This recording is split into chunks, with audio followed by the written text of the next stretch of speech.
Où les oiseaux ont-ils appris l'hébreu?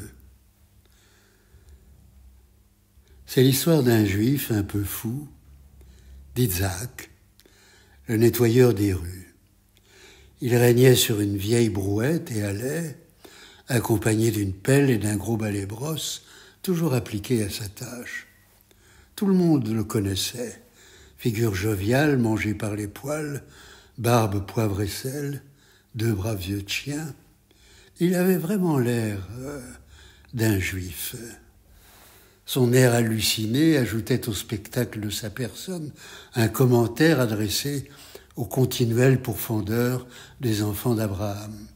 On eût dit que la vie avait répondu avec esprit « Vous m'avez raillé, parodié, pastiché et contrefait, alors me voilà ». Et la caricature faite homme traversait le risible avec honneur, réunissant l'auguste peine et la sainte joie dans les éclats de sa bonté. Les mains roulant l'une sur l'autre, il guettait l'ineffable et la simplicité. Ce juif-là était 2 fois sacré puisqu'il était un peu fou et trop juif pour être vrai. Dans la rue, il écoutait les gens et, tout en vidant sa brouette de feuilles, il notait sur un carnet les réflexions, les doutes, les farces, pas toujours fameuses, en tirait des questions sans réponse.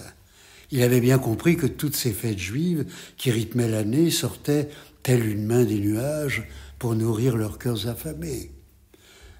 Par une insolite alchimie,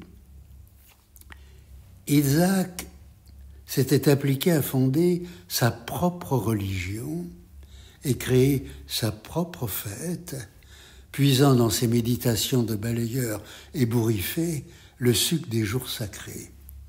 De Pâques, il avait vu l'effervescence qui précède un nouveau-né. De Rosh Hashanah, les habits blancs et l'éloquence du chauffard. De Pourim, l'éruption ravie de carnaval. De Shavuot, le goût des fruits. De Yom Kippour, le repos des feuilles qui volent, qui vont ou bien leur chantent. De Sukkot, la joie pure, sans raison. Et de Hanouka, sa menorah, lumière ineffable de l'arbre. Et surtout, ce qu'il avait incorporé à son culte dédié aux étoiles était l'éclat de rire qu'on lâche après le Shabbat, une hilarité bienfaisante qu'il voulait quotidienne.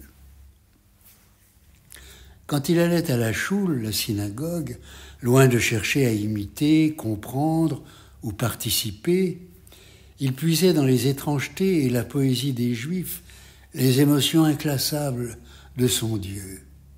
Ainsi, Yitzhak avait décrété une fête unique, écrite sur un improbable calendrier, dictée par un astre au tempo improvisé.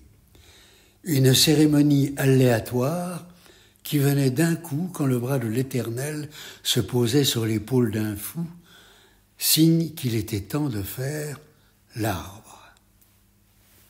Alors, l'irréductible cessait de travailler, préparait son cafetan de velours, un caban d'épouvantail où il fixait tendrement les pages choisies de son carnet. Une fête qu'il avait appelée les petits papiers. Ce jour-là, il déambulait et les fidèles cueillaient en riant les feuillets de ce frère étrange dont les poches étaient pleines de faines à distribuer aux femmes et aux enfants. Les moqueries des plus étroits cessaient. Et par curiosité, peut-être par égard, chacun récoltait son message. Où vont les mots après avoir été dits? Est-ce que la lune m'aime autant?